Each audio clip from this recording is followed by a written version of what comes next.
Welcome to Obstacle Running Adventures. Over the last 7 years, we have consistently released weekly episodes focusing on obstacle course racing, running, and other adventures. You'll hear interviews, event recaps, conversations about our sport, quick news updates about happenings in our community. And now, here are your hosts, Standing on the corner, Michael Stefano and Caitlin Ritter. Hey guys, it's Michael Stefano. And Caitlin Ritter. And Michael, how was your weekend? Good. We had the Beer Olympics, which was the fourth one. I kept wanting to say it was the third one, but it was the fourth one. And this year it was Mario Party themed. And it went pretty well. It was a lot of luck involved, which is why we didn't win. But yeah, all the events were a lot of like randomization and everything. But there was drinking. It was good fun. And yeah, just like a yearly thing that we put together. And now we have about a week's worth of Chipotle in the fridge. Yeah, we do. Yeah. Also, I had an appearance on a certain special podcast. If you heard me on ORM and you're new here, welcome. But we will see if the downloads reflect that. Caitlin, how was your week? It's been busy. Summer school is in full swing, and then I did an interview today and edited the podcast. The closest to 25% you'll ever get in helping out with the show. I feel like I should just walk away. Right. Give a shout out to our sponsors. Shout out Mudgear, use code ADVENTURE for 15% off your next purchase, and Caterpie, use code OSARReport20 for 20% off your next Caterpie purchase. And to the $5+ Patreon supporters. Jason Dupree, Samantha Thompson, Bradley Keel, Charlotte Engelman, Aaron Grindstaff, Laura and Stephen Ritter, Hank and Arlene Stefano, Kenny West, Cheryl Miller, Jessica Johnson, Nick Riker, Christopher Hoover, Kevin Gregory Jr., Evan Irick, Brent George, Logan Nagel, Asa Connington, and Seth Rinderknecht. Almost made it through without yawning, so close. And to the OCR Report for being a great home for us on the internets. And to Will Hicks. The Podfather, check it out over at theocrreport.com. I said this last week, but it makes more sense to say this week they covered War X. I don't know what they're up to now, but I'm sure they're working on some more live coverage video stuff. And to the sponsored athletes. Javier Escobar, Kelly Sullivan, Ryan Brizzalara, and Joshua Reed. Perfect. Let's start off with let's get into some poll results. Caitlin, you put out a poll.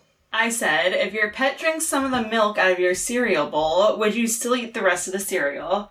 60% of people said, I wouldn't think twice about eating the cereal. 28% of people said, absolutely not. And 12% of people said, depends on how much is left in the bowl. Yeah, I'm glad you put that last option. The thing was, I was doing some sessions via telehealth, and then I left to go to the bathroom, and I came back, and Appa was full on just, like, slurping up the milk. And so it's disgusting. But there was so much cereal left in the bowl, and then you left the cereal in the bowl in the sink with the milk in it. Oh, you do that all the time. No, I don't. I always dump out the cereal and add water, and I never leave that much cereal in the bowl. Oh, yeah. Well, I cleaned out cereal in the bowl this morning. Not much. You left a full bowl of cereal. Yeah, I was going to get around to it. It was a long day. But yeah, no, he licks all sorts of stuff, all sorts of body parts, all sorts of things around the house. I'm not putting that anywhere in my mouth. I'm done with that. I forfeit that. It was a stale cereal anyway. It was no good. I'm fine with it. And meme of the week, this was supposed to be the meme last week, but Caitlin had hers. I found it, which means Caitlin has to describe this one. So it's 6 panels. On the top 6, it says, on the top one of the 6. Top left, it says, when I was younger, I was always told I needed to toughen up. Be less sensitive. Act like a man. So you're just going to read it instead of... Well, in the first one, it's like a little kid with a teddy bear. The second one, it's somebody pulling the teddy bear and he's crying, like pulling the teddy bear out of his hands. And the third one, somebody rips the head off the teddy bear and there's people laughing in the background. And then it's the guy older, sitting on the couch with, I'm assuming, his wife and baby. And it says, now I am a man with a family, a home, and a job. And I have a million responsibilities. And he's watching Up. And then the last one, it says, so I'll act however the F I want. And he's crying, saying, this movie is so beautiful. Nice. All right, let's get to some quick news. There is a lot of it. Nothing quick about it this week. Starting with Shannon Fitzgerald has some nursing accomplishments that she posted about. She said, I was featured in the National VA Office of Nursing Services newsletter, nominated for the National Hero Award, received a Daisy nomination, and was named Specialty Medicine's Nurse of the Year. That's awesome. Yeah, congratulations to her. And if you're unfamiliar with her, she was very good at World's Toughest Mudder and a lot of the other toughest mudders. And she's friends with Aaron Grindstaff. That's correct. Next up, Mike Wardian put out a post looking for well wishes to his mom. He posted, hey everyone, need some positive vibes for my mom, Vivienne. She's going into surgery today. Our family has been at the hospital for the last few days, but today's the big day. If you could send some good juju, that would be appreciated for the people that cheered for me and my run today. Thank you. Following that is a news story that you found, actually, Caitlin. It was about a 60-year-old cross-country runner. He's running for Parkinson's awareness. A 60-year-old San Diegan will embark on a cross-country run to raise awareness for Parkinson's disease. Mark Bax will run across America, which is awesome, because he wants to raise awareness for Parkinson's disease after his father died from the disease and his wife is diagnosed with it. So it's going to be a fundraiser to educate people about the disease. That guy does not look 60. Well, he's a runner. And if he's smart, he's lifting too. Next up is the Finley's High Rocks Howl. Underdog Fitness and Bubbles the Clown posted 1 High Rocks style test, 2 divisions, male and female, top 3 overall podiums, awarded 1,200 cash prize purse. Are you all bark and no bite? Only one way to find out. And that's September 1st in Wallingford. Yep, Wallingford, Connecticut. I'll take the next few because since you did the interview, I feel like I should have some of my voice on here. Lindsay Littlefield, I believe that was her name, got married. Her name is now, oh boy, her Instagram is Lady Lindsay Francois. And she posted, out of all the titles I've had in my lifetime, Mrs. Francois is by far my favorite. And she was also Miss Massachusetts, I think, too. And she was in ninja stuff, this and that. I only knew about it because Tyler, I can't think of it, Obsession, I think, posted about it. He was like doing so many pull-ups in a pull-up bar. It looked like he was on a trampoline or something. He was going crazy. Some other really fun, exciting news. Actually, yeah, you should be the one to say this one. Lindsay, Dawn Webster, and Ryan Atkins posted, welcome to the world, Esme Grace Atkins. Our hearts have beyond melted, and our perspective on what is important has certainly shifted. She arrived 5 weeks early, and it sure was a whirlwind of an entrance that made us very grateful to live to one of Canada's top medical centers here in Quebec. Longer version of the story to come in time. Gotta go snuggle, baby girl. Yeah, so very excited for them. And yes, it was much earlier than expected. Everybody's having babies. Right. Not us. Nope. Another news story, less exciting, but Carlo Piscatello's dog was just diagnosed with cancer. So this was after... Oh no, it was a previous dog. I want to say Peach? This is Peaches. Oh, this one's Peaches. Lola was a previous dog. Carlo posted, this is the crabby part of pet ownership. Got the news last week that Miss Peachy has cancer. The news was unexpected and jarring. She's been in our family for just under 2 years, but has made an indelible impact on us, along with our family, friends, and neighbors. She's only got a month or left of life, so we'll be making her feel as comfortable and loved as possible during this time. Oh my god, I didn't know it was a month. I didn't read that far. God, that's heartbreaking. That's fucking heartbreaking. He says, just like we've been doing since the day she came to us. Oh, Carla, we love you. We're so sorry to hear about this. We owe him a call, and we'll catch up with him. That is unfortunate. Now we're going to go over to a bunch of podiums. This is where you'll get your break, Caitlin. Starting with Savage Race, Ohio. So in third place was Thaddeus Kruger. What do you think about the name Thaddeus? Absolutely not. Gotcha. Second place, Robbie Gingrich. And in first place, Cameron James. For the record, I like Thaddeus. I think that's a badass name. For the ladies, in third place, Jennifer Hennig. Second place, Savannah Deschamps. And in first place, Kaylee Winsma. Going across the pond to the UK National Series Midland Super.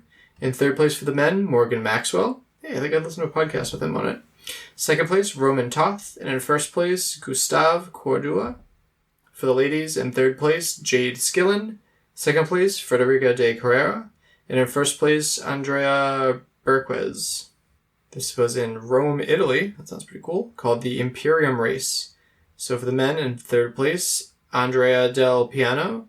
In second place, Gianmarco Germano. And in first place, Alessio Carmignani. And for the women, in third place, Alessandra Latieza Mano. In second place, Maria Rosa Vona. In first place, Chiara Proieri. Ooh, those are tricky. Now we're going to go to Andorra, where they had the Olympus race. In third place, Albert Soleil Castells. In second place, Eduardo Garcia. And in first place, Stein Legrand, who we just had on last episode. In third place, Christina Chueca. In second place, Mariangela Ojeda. And in first place, Elvira Santa Maria. Going to Germany, Austria series, the St. Poten Sprint. Third place, Christian Rotger. Second place, Hansweli Frey. And in first place, Nicholas Rakoshi.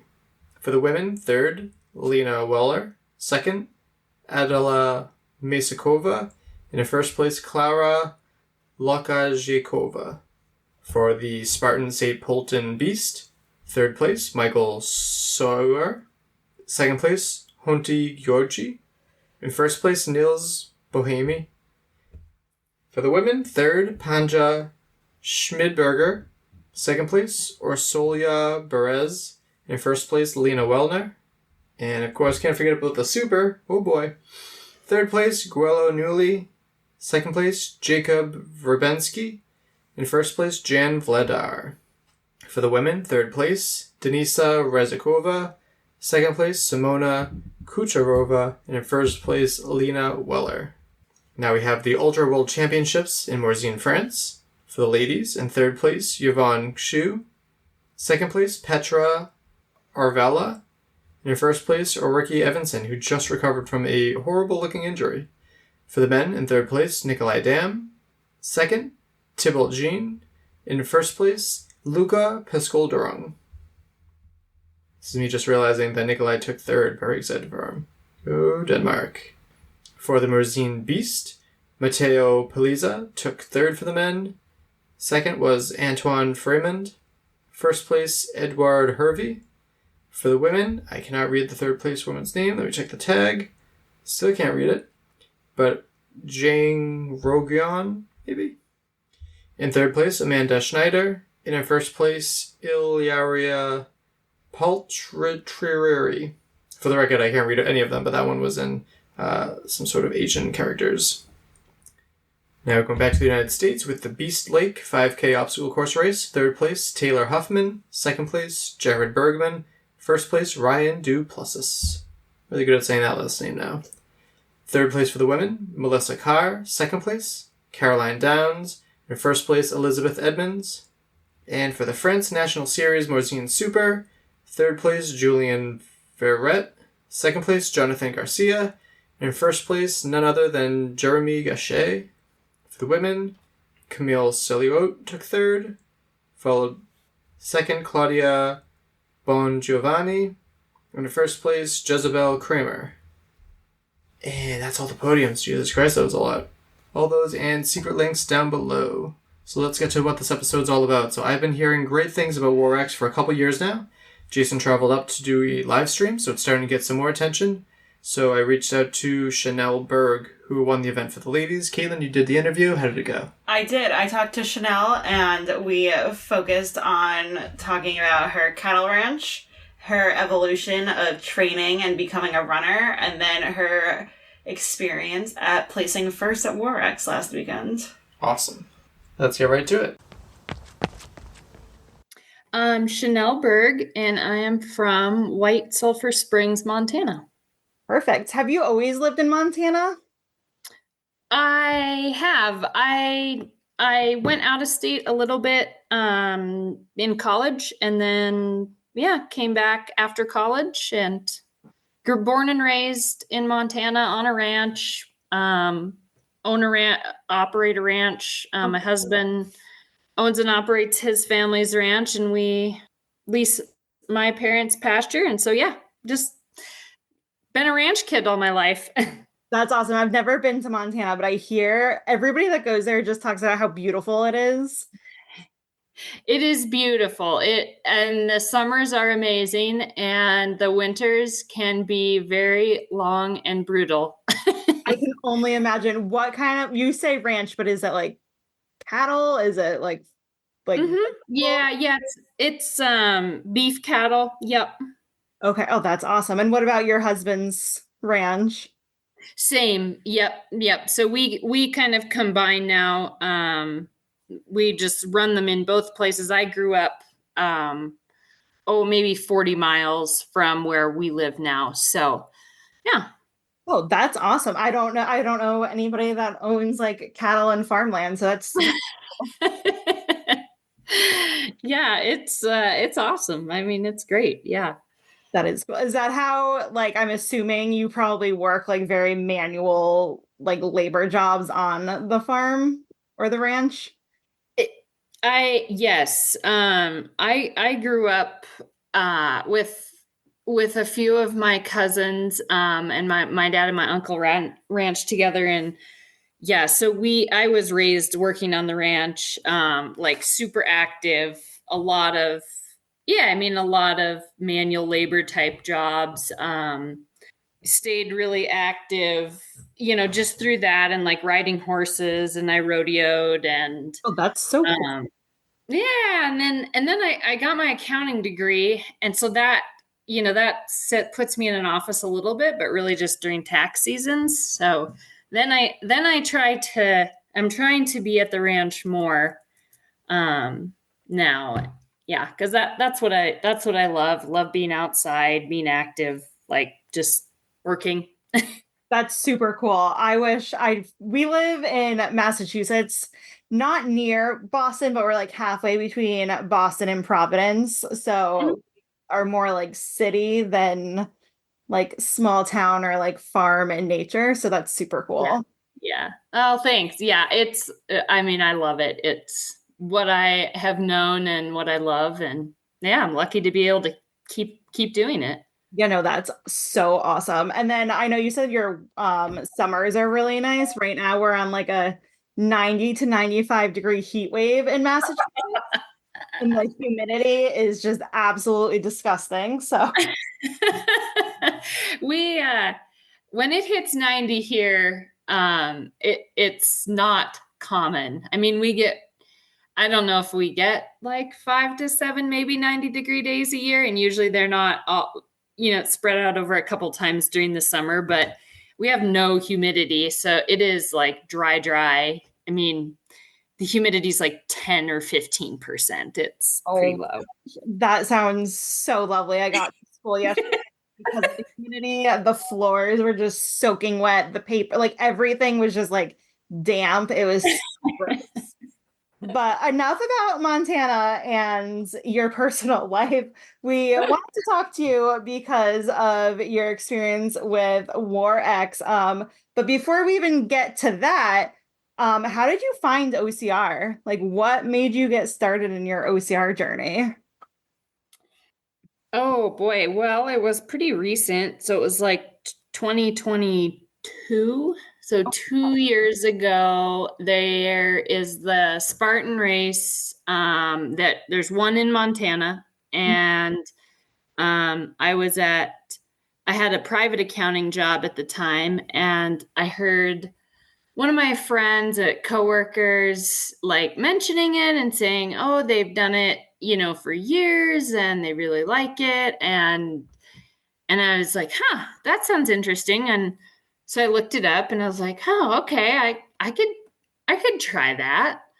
And but I was pretty nervous, so I didn't tell anybody.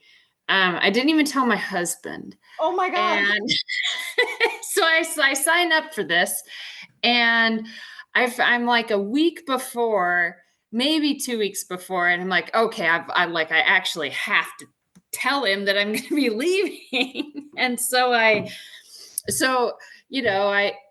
like, okay, I felt like maybe if I told people, then it was like, oh, it's really true. Like I'm really, really committed, and, so anyway, I went up to Big Fork and, did the 5K, open sprint was my first one. It was pretty rainy, and I just fell in love with it. I've always been like active, and strong and all of that, not particularly coordinated at sports, but that was the first time I had ever done things and I thought, oh, like I'm good at this. Like this comes naturally to me. And not like I'm great at it, but it's not, it wasn't as hard as some other sports. Like swinging from things and hanging from stuff and climbing stuff was all like right up my alley. It's like something I'm decent at and have always kind of been good at it. And so that was where it started. And then, of course, I looked into it more, other races, and I thought, oh, well, I want to run competitively. Like I'm super competitive. So boy, that like competition just really, really hit me. And I was like, yeah, I want to run competitive. And so I figured out, how you have to do that, and went to Colorado Springs that summer, like a couple months later, did the 5K there, and then got to move up to age group. And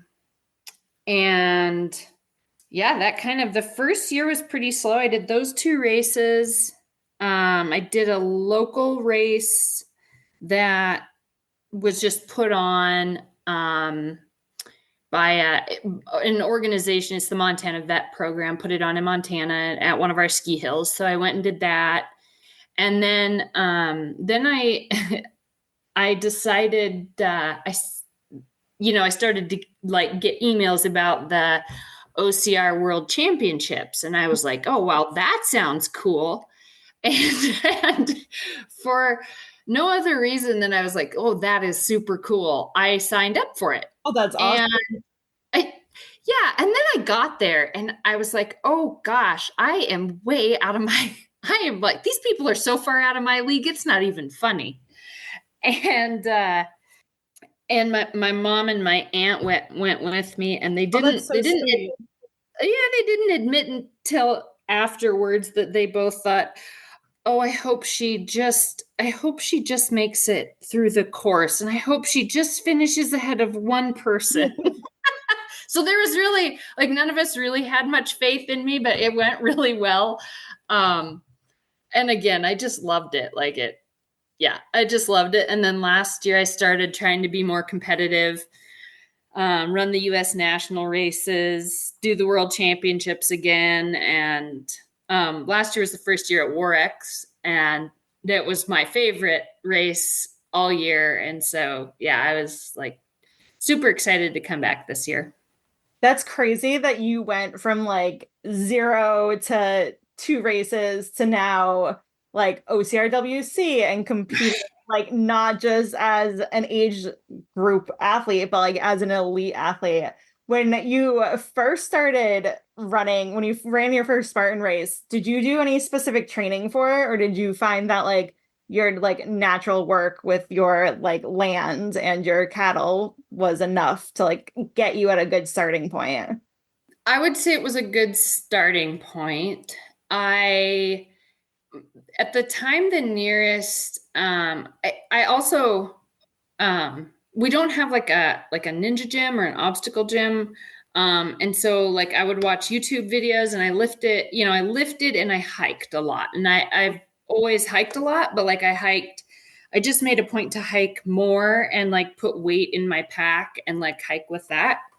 And so I went in very undertrained, like ridiculously undertrained. And I realized like I failed like a couple things that, I was like, okay, there was no reason. Like I need to learn how to do it. And so then, and I was sort of like 5K. I could hardly walk for days, and so then I was like, okay, well, I've got to improve that part, and I've got to, improve some of like my technical things. And so I watched, the Ring the Bell is Spartan's kind of YouTube channel that does like how to do obstacles and how to different ways to do them. And so I watched a lot of that, and I hung it was somewhat convoluted. We have an old shop, and from the rafters, I like climbed up in the bucket of a tractor and hung a rope from the ceiling from the rafters so that I could practice like rope climbing and swinging and all that stuff. That's awesome. It was, and then I would even record myself because I was like, okay, I don't know if I'm doing it right. So then I would like climb it, and then I'd watch the video, and then I'd watch the YouTube video on like how you do the different footholds. And I mean, so I just like kept doing this, and I like hung a cup, like another something else from there so I could practice like, just the feeling of like swinging and pulling yourself up and, all that kind of thing. Yeah. So then I did break down and have to like actually learn. I didn't run. Running is definitely my weak point. I mean, it always has been. I just have never done it. And so I kept doing a lot of hiking. I started like maybe in the winter of 23, 22, 23, I started running a little bit. Like my goal was to get like 2 miles on the treadmill. And if I got 3, that was amazing. And if I felt like 1.5 was all I could do, that was what I did. And I was working. So it was like, I'd get there after work and so it was like managing time and trying to like learn to run, but I didn't ever push the running very hard. And I think now looking back, like it probably kept me with less injuries, because like I had such a big base in like hiking with a pack. And then my running was really, it was easy. It was not a lot of miles a week. I mean, I was maybe doing 5 miles a week for 6 months, and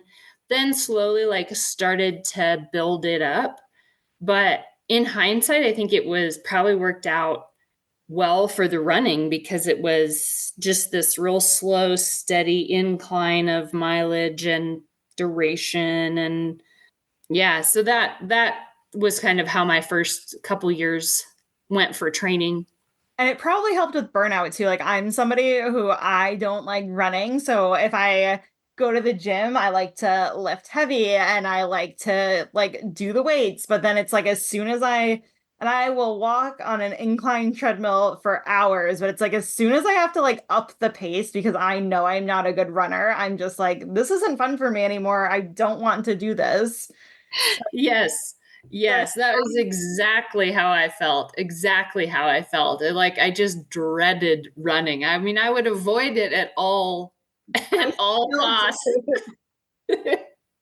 But give me some weights to lift and I am game. Yes, I recently did like a deca mile with my husband and I had no problem with like the farmer's carry or like the twerk tank, but it was like that like 10th of a mile run between every station. I was like, that was the worst part of the whole experience. Yeah, yep, that was exactly how I felt about running. But I'm assuming you don't feel that way anymore, or you still do? No, actually, I was very shocked. So I like ran, I pegged away at the running like through the winter and then into the summer. And then I had a good friend who was training for a half marathon and I started running with her. And I wouldn't do her long runs, but I would do the shorter ones. Mm-hmm. And I loved that because I got to visit, so like I was totally distracted from the running part, which was great. And then it got to where I realized that once I could run about 3 miles and it didn't feel hard anymore. And it didn't feel like I wasn't super tired and, after, and I wasn't winded during it. Then I feel like I just went over this hump of like running becoming a lot easier. Like it was just like the pendulum really swung when I kind of hit that point. That's awesome. Yeah. And it's funny because I'm like so shocked that I like it so much. I even had I went to open my app to see what I was going to do the other day, whether it was like lift or run. And for the first time in my life, right as I opened it, I thought, I hope it's a run, not just a run day, but I hope it's a run day. And I was like, whoa, who are you?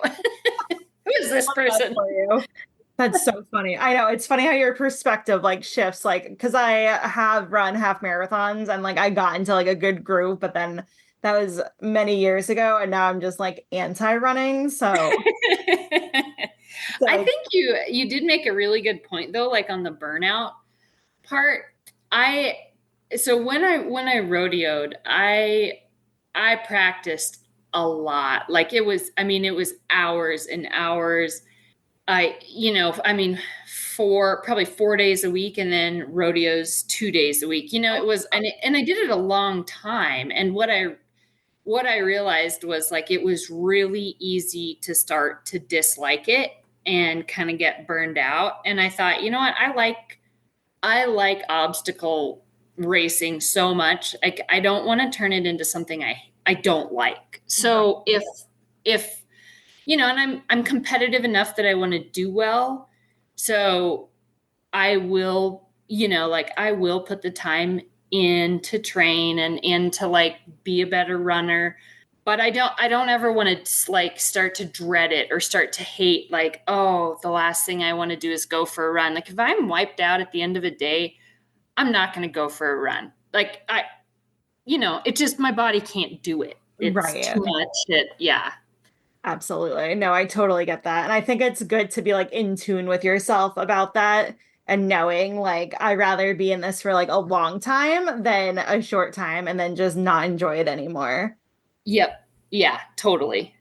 So let's shift to War X. Was this your first year at War X? Second. Oh yeah, you said that. You said Yep. Yeah. Last year I went last year and it was it was my favorite race all year. So we have never been able to attend War X, but and everybody that attends it loves it. What kind of puts it on that pedestal? What makes it stand out to you compared to your typical Spartan races or the other local races in your area? Well, I don't have a lot of local races, so it makes that easy. That the fact that it just exists is, but it's so different. The obstacles are different. I don't know how to say that. It just it feels different. I mean, how many places are you going and running, and they are shooting wads of tannerite, making explosions, gunfire, flamethrowers, it's just it's so much different. The obstacles are really unique.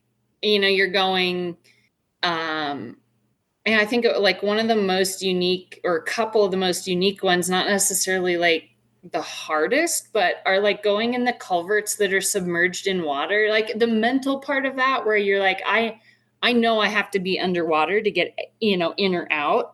Mm-hmm.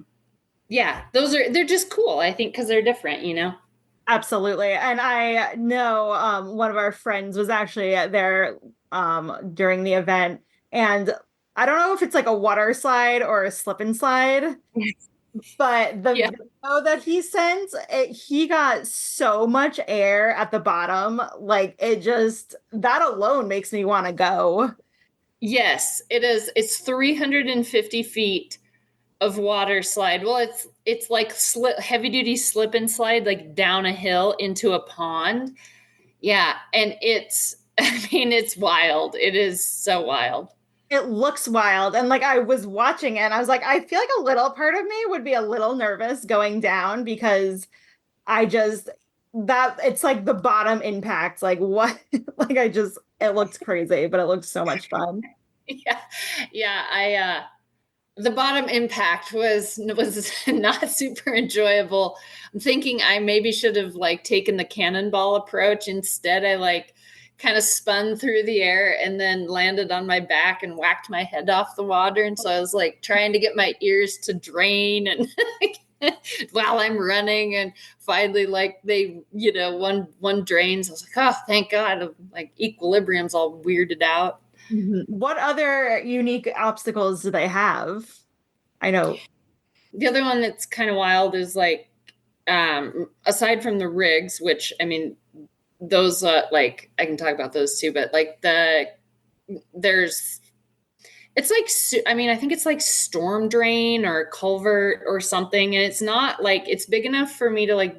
I mean, I'm 5'3", so I'm not a very big person at all. When I like get on my hands and knees and like, or your elbows and knees, and then you crawl up it, and there is a rope in there, but they like put a flap over the end. So it's dark the whole way. So like you're crawling through this little pipe. Yeah. I mean, that in itself is just like kind of a mental challenge. And then the rigs are super fun. They had a new one this year that was over one of the ponds. It was like swinging ropes, rings, and then you cross the water, and then it was like ropes, rings, ropes again. And there was a couple. There's like a low rig, and then they have one, the Eliminator. And the Eliminator is like this really long one. It's long and it goes uphill, not super steep, but it's uphill the whole way. And it's like these stages, and of course, never touching the ground, but it's like these stages of ropes, grip, different grips, like rotating grip.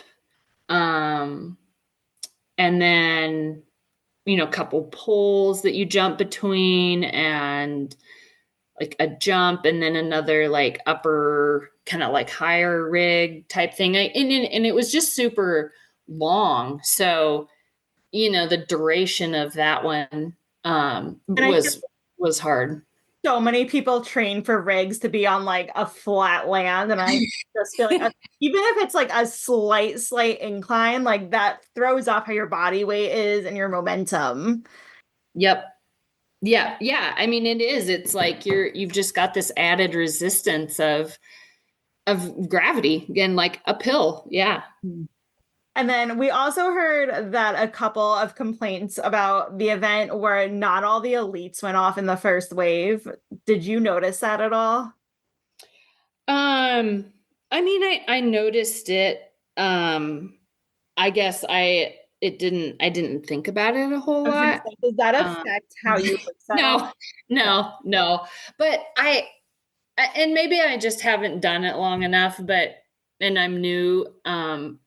But for me, like I don't tend to notice I notice other people, but I don't really notice like where I'm at, or like what place I'm in, or how fast I'm going. Like every single race, I want to have put everything I have into that race. Like I always want to finish the race and have run it absolutely, like putting every bit of effort I had at the end. Like I don't want to leave anything left, want it all out there. And so, I mean, that's kind of a long way of saying like I don't know that it really would have mattered what time I started. I was like probably going to run the race within a few minutes, like within a couple minutes of what I ran it, regardless of, unless I started later and it was hot.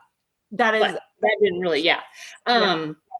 Yeah, I do get like there is some fun when you're running against, not against, but you're running with the people you're running against, and I do get that. Like that's great, but there were also so many people that if you don't want to be backed up in a line on a rig, you have to break people up in the start.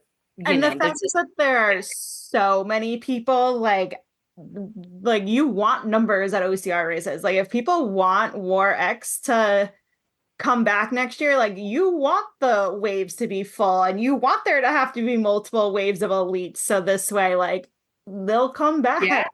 Yes, 100%. I mean, you look at the work that got put into that event every year, and I'm sure they are not I'm sure they're not getting rich on, it's like all the time and all the effort and the money that has gotten put into that, the fact, I mean, hopefully they could have 4 waves of elite start, you're exactly right. It's like if you want them to be successful, there's got to be a lot of people. Absolutely. And then I also saw online that there was another event after the battle challenge with shooting. Did you participate in that? Oh, I didn't do it this year. I did it last year and it was super fun. Would you mind what exactly is that event? So you start out in a pod of maybe 10 people, and they sort of lead you through maybe the first half to 3/4, maybe a mile. Like as you're moving through, I mean, I'm sure it's not like a war zone, but that's the idea, is you're moving through obstacles as a war zone. So you're moving through as a group. You're working together to get through these to a certain point, and then they turn you loose, and you run most of the obstacles that are they were in the other race, but they're just the main ones. Yeah, and then they did add in the shooting, so that, I mean, that was super fun. You get your earplugs and your eye protection, and then you get to target shoot a couple times. Yeah, super cool. Yeah, it was fun. Yeah, it was a lot of fun. I was pretty shot after this one this year, so I didn't do it. Absolutely. And what a unique way too to reuse one, the people who are going to the event, and two, the space that you're using. So maybe somebody doesn't want to come for the full obstacle course race, but they hear about battle challenge and they're like, oh, I could do that. That sounds like something I might be interested in. And then you kind of can get them to do both next year. It's such a use of time and space. Yep. Yeah. Yeah, it is. It is really, and I mean, it's really fun. There's food, a food truck, and I think they do maybe a trail run the next morning, a 5K fun run or something. And so they do, it's a tremendous job of using what they've built there. It's really cool. That's awesome. It sounds like it's a full weekend festivity. It's not just some Spartan races where you go, you run, you get your medal, and then you're immediately to your car. It sounds like you might come for the Battle X OCR, but you'll stay for so much more. Yeah, they make a pretty good party out of it. That's awesome. Did you have any spectators with you this race? Yeah, my mom came with me. She comes to most of them. Oh, that's yeah. So she was at this one. She was there last year too. Okay, what did she think of your finish, your first place finish? Well, she had no idea that I had won. She actually thought I had come in very, very low. Oh, no. And I just laughed because it's it was so funny. It's the first race I've ever won, an outside of age group, and so the first time I saw her, and to be fair, I was looking really bad the first time she saw me. I had gotten I'd kind of gone awry with my gels, and I got about an hour, maybe 45 minutes in, I was so nauseous. Oh no. Got through a rig or one of the obstacles, and I was just trying to hold it together. I just didn't want to vomit near people, and I was so nauseous, and I was nauseous for probably another maybe 15 minutes, but she happened to see me after that. So we're pretty early on in this, and I said something to her oh man, I was I'm not I'm not doing real well. It's like my stomach is really bad. And so I actually I gave her my gel because I was like, I don't think I can eat anymore or take any more of it. And I was like, if I happen to see you the next time, sometimes I'll run with like baby food. Okay. For fuel. And I was like, I don't know, maybe if you had one of those, if I see you again, I'd take it. And afterwards, she's like, you looked so awful. You've never looked that bad. I was like, well, I didn't feel very good either. And so I was like, okay, I just gotta, like, if I can just make it to a water station and like get some more water in me, I think I'll be better. And I did, and I got quite a bit of water in, and then I felt good, and then I felt great. Oh, that's awesome. Yeah. So it really turned the corner because I was 45 minutes in and I was like, oh, this is terrible. And so anyway, I go through the rest of it, and she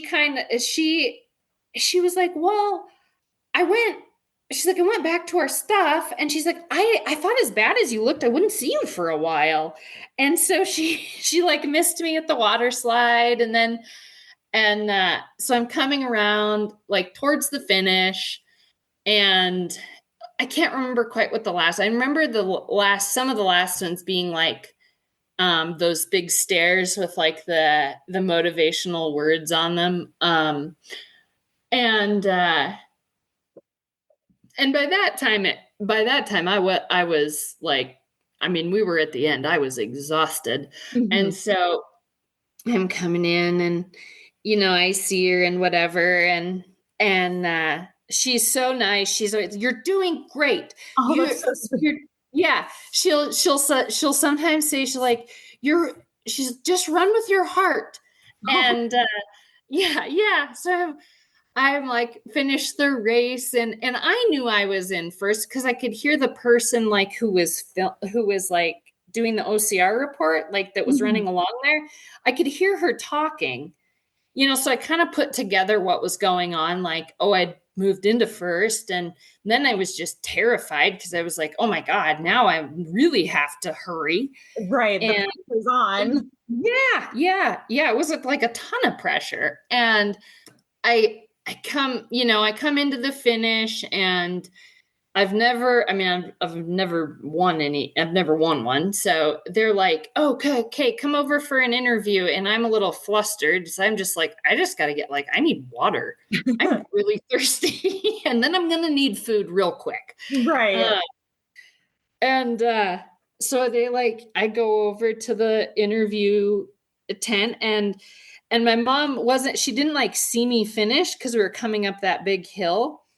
And so then I go over to the interview tent. So I don't see her now for another maybe half an hour. Oh my God. And I thought to myself, this is a little bit weird. Usually she's near the finish line or whatever, comes and finds me. And then you ask her, we finally put together what we were both doing. And she's like, I just thought you'd had such a bad race that you just needed a little time to yourself. And I didn't want to fuck you. And so I get finished and whatever. And I go over, and she's visiting with a lady. And so I'm visiting and, kind of talking and whatever. And God bless her. She's like, you know what? You ran a great race. And I can kind of tell that maybe now she has no idea what's happened. Right. And I said, yeah, it was great. I won. And she's like, what? You won? I thought you were way at the back. Oh my gosh. But what a sweet, supportive mother you have, that she didn't care if you were first or last place. She was just happy to be there and happy to see you finish the race. I know, right? And it just it almost made it that much better that it's so funny how it really ended up. Oh my gosh. Was that the first time you ever podium in an elite race? Yeah. I've only run age group. Oh my gosh. Yeah, so I ran age group last year, and then ran age group this year, obviously too. And yeah, so I did, I guess, grit early in the season didn't separate out age group and elite. They just did competitive, so you were just all in a competitive wave. And then they broke age group after that. So I guess I did get third in that race. How was that experience? It was great. It was great too. I'd never done that. Was the first year that I've gone to that. That was your first year and you took third place. Yeah. I got lucky again. I don't think it's luck. It sounds like you are putting a lot of training and effort into your races. Yeah, I love it. I mean, if you love the training and you just love that process, then, like how much better can you really have it, right? That is true. Wrapping up, these are questions that I guess my husband saw on your Instagram. Did you go to a Mothman museum? Yes. What is Mothman? Okay, so Mothman was, I believe it was like 1966 to 1967. He was sighted around the Point Pleasant, West Virginia area. Okay. And there were like multiple sightings. And so he's this tall creature that looks like a gigantic bat, like a human-sized bat, kind of. Okay.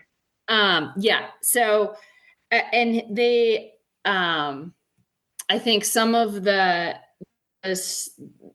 thought, the lore behind him is that he was an omen of like catastrophe, because there were like certain catastrophes that happened after his sightings. And one of them was like the collapse of the Silver Bridge, across, in the point at Point Pleasant. So my mom found out that we were that close to the Mothman town and museum, and so I was like, well, we have to go. Absolutely. We're 8 miles, like we've got to go see this. Oh yeah, no, abs. That's so funny. That's so cool. So is it something like people like hunt or look for Bigfoot? Like, are people on the, like, are they looking for Mothman or not anymore? I think he was sort of like a, I don't think he's like a still still existing thing. Okay. So yeah, so he was like sighted within those 2 years, and then he's never been seen again. Oh, interesting. Yeah. I've never seen him before. Yeah. Did you know about Mothman prior to your mom finding the museum? I think I've listened to something. I think she found him on some podcast, and or maybe on, I had heard of him before. Okay. I didn't quite know the story, but then when we saw that we were that close, yeah, we're like, oh yeah, gotta go see that. Absolutely. And then Mike said, I thought it was Photoshop at first, but what are the Kelvin Helmholtz clouds? I don't even know if I'm saying that correctly. You are saying it correctly. So that was the wildest. I mean, I thought maybe somebody had like drugged me or something. Luckily I was in the car with 3 other people, and I was in the passenger seat. My husband was driving, and we turned down this county road. We were going to some friend's house, and I'm looking over the mountains, and I am seeing these clouds, but I'm like, they look like ocean waves. Oh my gosh. Yeah. And I was sort of speechless, and I was trying to like point and tell people. And finally I'm like, you have to stop. Like, look at those clouds. And so, we got a video, like I got a video of them, and they lasted. So it's something when like the air is going like faster above, and it's going like slower below or in a different direction, and it makes yeah, it was, I didn't know it was this phenomenon that happened. And luckily, I mean, they lasted probably less than 5 minutes. Okay. So we just like happened to see this like just amazing phenomenon of clouds. That's awesome. Is that something that's posted on your Instagram? Yeah, it is. Yeah. I will have to go check it out because that sounds super cool. One of the things I teach in my science curriculum is about clouds, and I've never heard of them before. So that's I'm gonna have to go dig. Yes, yes. You've got to show them that picture. It was the coolest thing I have ever seen. Yeah. Nature is absolutely wild. Like it's phenomenal. Do you have any sponsors or people that you'd like to thank? Oh my goodness. I have so many people that deserve thanking. I don't have any sponsors. But I do need a shirt that says sponsored by mom. Oh, because she will try to like get plane tickets and like get the rental car, so she does support that a lot. And I mean, obviously my husband who, we're like in the middle of some busy work and I'm like, oh, now I'm leaving for a few days. And he's like, okay, just go running around the US. And has he tried any OCRs? Nope, he hasn't. He's come to a couple with me. He is super athletic. He's one of those annoying people that like he'll do things a few times and then be really good at it. And yeah. And I always give him a hard time. So I'm like, you could work half as hard and be twice as good. Yeah. Like, my brother is exactly that way. Yep. Yeah. They're just infuriated. I'm like, how does everything come naturally to you? Yes. Yes. It's so frustrating. He's that way with athletics. He's that way with academics. It's not fair. No, I know, right? And I do, I definitely should thank, so I built and own, a fitness center in White Sulphur. So yeah, I did that a couple years. Well, I did it during COVID. So that was,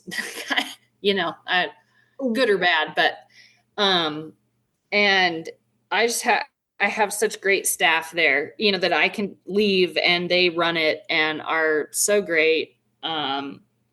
Just being able to leave like that and not worry about anything is huge. And then I just started getting coaching from Grit Coaching. Okay. So it's Jessica O'Connell and Faye Stenning.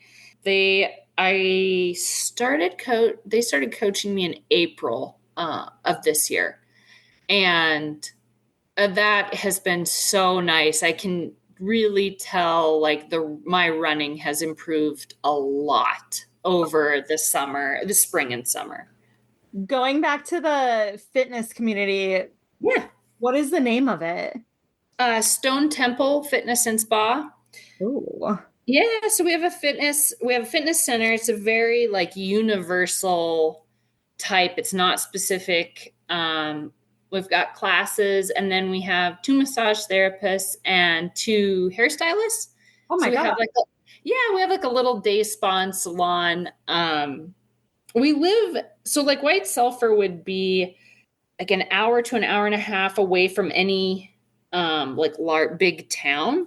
Okay. And so I really wanted a spot where people could get those like health and wellness and beauty, services and have that available and not have to drive out of town. It's like a full day and then you're, have to run this errand and that errand. And while you're out of town, the one time you manage to get out in a month and, so it's like, gosh, it'd be nice if we had it here. That's awesome. I'm on your website now and it's fitness, trail runs, spa and salon, event hosting.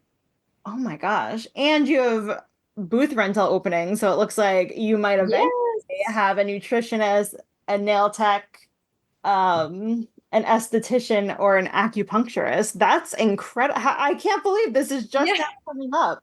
I know. I feel like there's so many things to talk about. And it looks beautiful. Like I said, on the website. Yeah, thank you. Yeah, we do have space for more. Yeah, I mean it'd be great. It's nice for our community to be able to have that and have you know, a gym and a sauna, and yeah.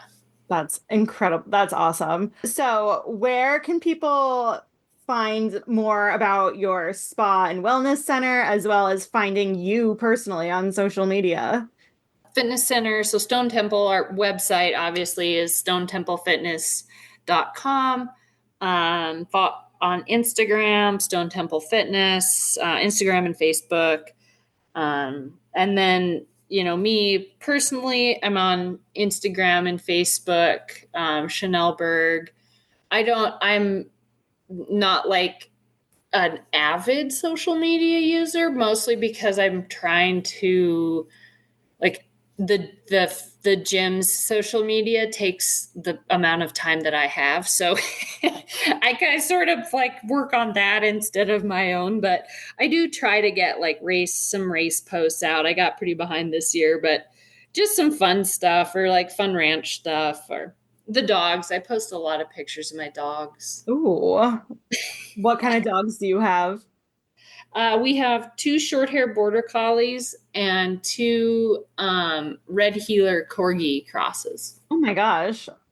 Yeah. So we've got 4 dogs running around. So there's always a good picture to be had. Perfect. Well, that is all I had for you. Thank you so much for taking time out of your very busy. The more I learn about you, the busier I find out you are. So thank you. Yeah, thank you. Thanks for having me. Of course. Welcome back. Yeah, thank you to Chennell for... Am I saying that right? Yes. Okay. I want to call her Chanelli, but I know that is not correct. For coming on the show, and thanks for dealing with us reaching out somewhat last minute. It has been a busy weekend. We only covered a little bit of what happened this weekend. For related episodes, Caitlin, does anything come to mind for you? Because I had 3 come to mind just based off of the Warx podium. No. Fair. All right, so these might be in the wrong order, but they will be in the right order down below. But these are the order that they came to mind. Let's see. Episode 341 was with Noah Busher. It was Noah Busher on ninja, horses, ecotropism, and Savage Race Chicago. That's where we learned a little bit more about him, and he won this race. Then I think second place was Logan Broadbent. And, oh wow, episode 179, Quarantine Corner with Erin Ross, Matt Kempson, and Logan Broadbent. I completely forgot that I put that out as an episode in addition to those Instagram live videos that I was doing. That I was not very good at. And then a lady who did very good on the podium for this event too, Vivian Tran. I had her on episode 387, Vivian Tran on Spartan U.S. National Series, Mudgear Hannibal Race Pro Team, ASCO Spartacus Dash, and more. And those are all I could really think of. So go and check those out. Links down below. Would you kindly check those out and listen to them? Subscribe and follow wherever you get your podcasts. We are Obstacle Running Adventures on all of the podcast players, as well as Facebook and Instagram. Yeah. And Threads, if I ever remember to... I still don't know how to check people's comments on that. I push the button and it's like, leave a comment? I go, no, I want to see the comments. I don't have Threads downloaded on my phone, so I know nothing here's about Threads. See how it says comments? Let me click comments. No, I don't want to leave a comment. I want to read the comments. I have no idea. There you go. Caitlin figured it out instantly. It looks like Twitter. Nope, I'm old. Oh, maybe that's why I never used Twitter or X, whatever the kids are calling it nowadays. You know that they could put naked photos on X now?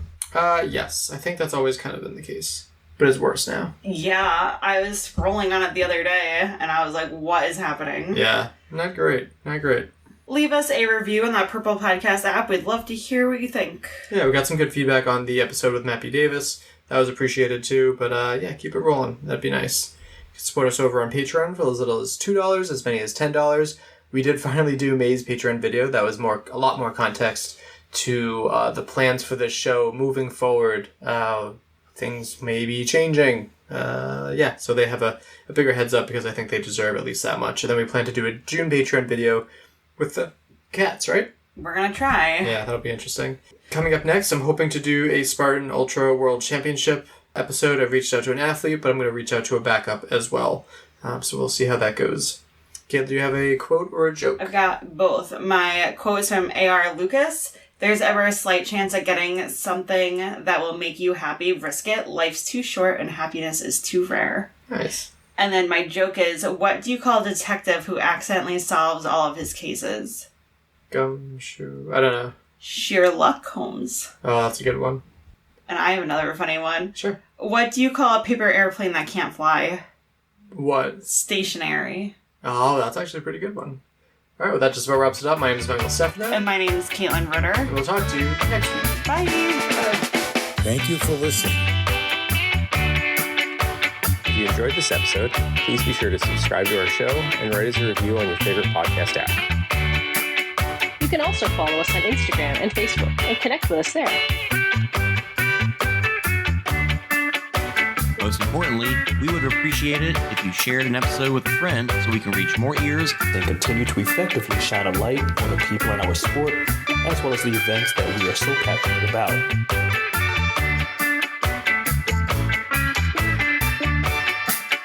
Our intro song is Streaker by Straight Up, and our outro music is Iron Call by The Best.